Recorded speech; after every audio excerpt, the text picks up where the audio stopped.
আসসালামু আলাইকুম, সবাই কেমন আছেন? তো আপনারা দেখতেছেন এখানে কিছু শুকনো খাবারের ব্যবস্থা করা হয়েছে আমাদের সাতবাড়িয়া স্বেচ্ছাসেবী পরিষদের পক্ষ থেকে প্রবাসীদের দেওয়া অনুদানে। আজকে এই ফেনী ফুলগাজীতে বন্যায় ক্ষতিগ্রস্ত মানুষদের পাশে দাঁড়ানোর জন্য কোমল পানীয় এবং শুকনো খাবারের ব্যবস্থা করা হয়েছে। তো আজকে সারা রাত আমরা এই মুড়ি এবং চিড়া আর বিভিন্ন বিস্কুট, তারপরে কোমল পানি আছে, স্যালাইন আছে মনে হয়, তারপরে গুড় আছে, তারপরে ওষুধ আছে, কিছু মেডিসিন আছে যেটা প্রাথমিক চিকিৎসার জন্য, তারপরে আলো জ্বালানোর জন্য মোমবাতির ব্যবস্থা করা হয়েছে। তো এই সকল প্রস্তুতি আজকে রাতের মধ্যে আমরা এগুলো সবগুলা প্যাকেটিং করে ইনশাল্লাহ আগামীকালকে সকালবেলা আমরা ফেনী ফুলগাজীর উদ্দেশ্যে আগামীকাল সকাল 10টায় রওনা শুরু করব।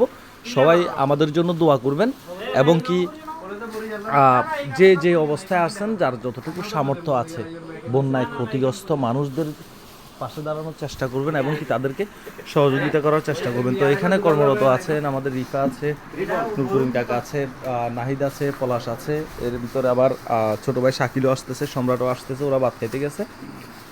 তো সবাই ভালো থাকবেন আর পুরো ভিডিওটা ইনশাআল্লাহ আগামীকালকে পেয়ে যাবেন। আমরা আগামীকাল সকাল 10টায় না, ইনশাআল্লাহ আগামীকাল সকাল 10টা কিংবা 10:30টার দিকে আমরা এই ফেনী ফুলগাজীর উদ্দেশ্যে রওনা শুরু করব। এখানে চানাচুর আছে, বিস্কুট আছে, এখানে চিড়া প্যাকেটিং করা হচ্ছে, তার পরবর্তীতে তারপরে এখানে মুড়ি আছে,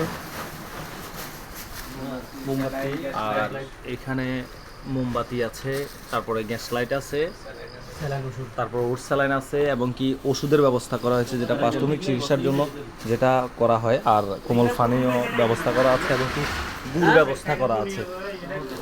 তো এই সব কিছুর আসলে মূলে হচ্ছে যে কি আমাদের এই সাতবাড়িয়া স্বেচ্ছাসেবী পরিষদ থেকেই কিন্তু এই ত্রাণের ব্যবস্থা করা হয়েছে। তো সবাই ভালো থাকবেন, সুস্থ থাকবেন এবং বন্যায় ক্ষতিগ্রস্ত মানুষদের পাশে দাঁড়ানোর চেষ্টা করবেন।